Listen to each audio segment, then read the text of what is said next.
न जात पूछा, न राज्य पूछा, न भाषा, बस इतना पूछा कि तेरा धर्म क्या है, और ये बताने पे कि वो हिंदू है गोली मार दी। तो बहुत सारे ऐसे मीडिया वाले हैं और बहुत सारे ऐसे वीडियोस और रील्स आपको देखने को मिलेंगे जहां पे शुरुआत इसी टॉपिक से की जा रही है। एंड ट्रस्ट में बहुत सारे ऐसे मीडिया वाले होंगे जो इसी बातों की शुरुआत करके भाषा, राज्य, जाति को इस टॉपिक से शुरुआत करके एक अलग एंगल देने की कोशिश करेंगे, और जो वो एंगल देने की कोशिश करेंगे उसके बाद आपको सच बता रहा हूं देश का हाल और भी ज्यादा बुरा हो सकता है। सो ये कह करके मैं डिफेंड करने की कोशिश बिल्कुल नहीं कर रहा, but my point is that कि मैं क्या कहना चाहता हूं। Listen what I am trying to say, कि ये बात तो एकदम सच है, लेट बी वेरी ऑनेस्ट, कि ये हमने सीख रखा है, सुन रखा है, बचपन से सुनते आ रहे हैं कि आतंकवादियों की कोई जात नहीं होती है, कोई धर्म नहीं होता है। बट सवाल तो हमेशा यही रह जाएगा ना कि अगर आतंकवादियों की जात और धर्म नहीं होती है तो ये आतंकवादियों का धर्म हमेशा एक ही क्यों होता है, और ये आतंकवादी हमेशा एक ही धर्म के लोगों को टारगेट क्यों करते हैं। और एक्चुअली में यहां भी देखने को वही मिला कि उससे पूछा गया कि तेरा धर्म क्या, और ये बताने पर कि हिंदू है, सबको गोली से मार दिया, 26 लोगों को मार दिया।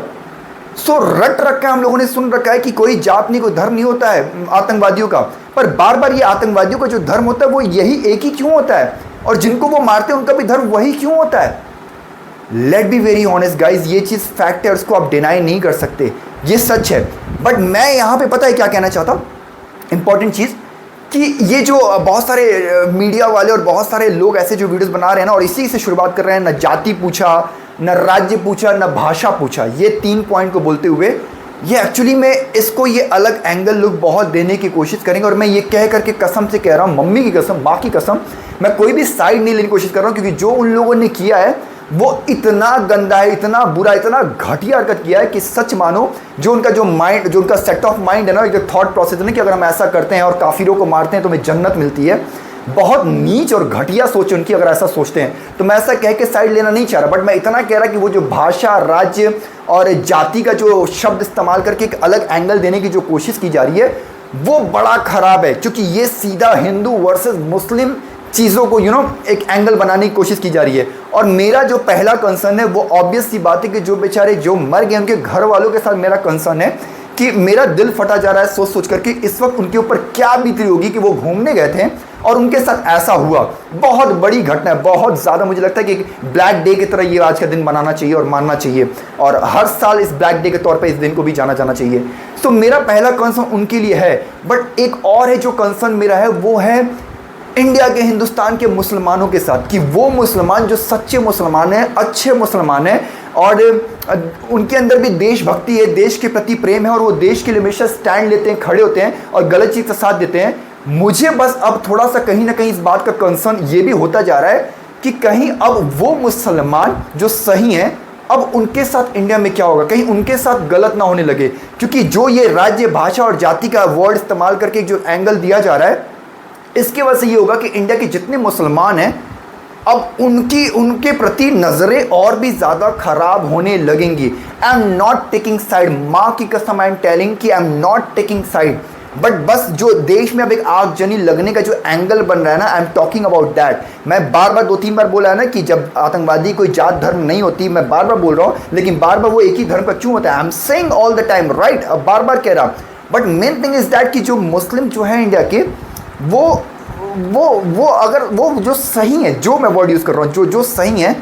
अब उनके साथ क्या, ये जो एंगल जो दिया जा रहा है जाति, भाषा और राज्य की बात बोल करके। सो मैं एक रिक्वेस्ट है कि 2 रिक्वेस्ट है एक्चुअली। पहला कि वो जो नॉन मुस्लिम्स लोग हैं, प्लीज़ अब आप, हमें ये नहीं करना होगा कि अब जितने भी इंडिया के मुस्लिम हैं उनको हमें उस नज़र से देखना चालू करना होगा कि चाहे वो हमारे दोस्ती क्यों ना हो, चाहे वो हमारे पड़ोसी क्यों ना हो, हमें नफरत की निगाह से उनको नहीं देखना है, बिकॉज ये वो लोग नहीं हैं जो इसमें शामिल हैं। Point number 1। और पॉइंट नंबर 2, मेरे इंडिया के सारे मुस्लिम लोग से रिक्वेस्ट है कि स्टोरी लगाने से काम नहीं चलेगा भाई, कि अब स्टोरी लगा दियो, कैंडल वैंडल जला करके बोला काम क्यों, कुछ लिख दियो, नहीं। You have to do protest और you have to raise your voice now. अपनी वॉइस को रेज करना पड़ेगा, प्रोटेस्ट करना पड़ेगा, इफ़ नीडेड कि कुछ और भी करना, so you have to do that, करना ही पड़ेगा seriously. Now this is the right time to show your real loyalty towards your country, कि यार नहीं, आप लोग सही हो। अदरवाइज आई नो कि आपको लॉयल्टी शो करने की जरूरत नहीं है, बट यू नो कभी कभी बोलते हैं ना high time, so this is the high time to take a stand, कि यार स्टैंड लेना चालू करो। इवन कश्मीर के जो मुस्लिम्स हैं उन्होंने प्रोटेस्ट वहाँ पे किया, वो प्रोटेस्ट कर रहे हैं। So this is also the high time and right time for you people to protest अगर सही लगे तो। This is what I feel कि ऐसा, इसलिए मैंने सारे पॉइंट्स को कवर किए हैं, एक भी मुझे नहीं लगता पॉइंट कोई कवर है जो छूटा हो। एंड आई मेरा सच में बहुत it is like heart breaking यार, दिल का फट जाना, दिल का टूटना जैसा है कि उन 26 लोग जो मारे गए, जो घूमने गए और क्या सोच के गए थे और क्या हुआ, उनके परिवार पे क्या बीती होगी, उनकी बीवी उनके बच्चों के साथ क्या बीती होगी, no words can explain that. नहीं, बट उसके बाद मेरे को बस ये कहना था कि ये जो अलग एंगल मीडिया देने की जो कोशिश करेगी उसके वजह से देश का माहौल और भी ज़्यादा गंदा हो सकता है। सो हमें उन मुस्लिमों को उस नज़र से नहीं देखना होगा, नहीं, बिल्कुल नहीं देखना होगा। एंड सेकेंडली कि वो मुस्लिम जितने भी हैं उनको यार you have to take stand now, protest करना पड़ेगा आपको भाई, बिल्कुल आवाज़ उठानी पड़ेगी। So this is what I believe and this is what I feel. आपको क्या लगता है गाइस, प्लीज़ आप कमेंट करके अपनी ओपिनियन देना, because this is right, this is the high time and right time. So भाई करना पड़ेगा सीरियसली। तो प्लीज़ आप कमेंट करना, वीडियो पे कमेंट करके अपनी ओपिनियन ज़रूर से देना। सो जय हिंद, जय भारत।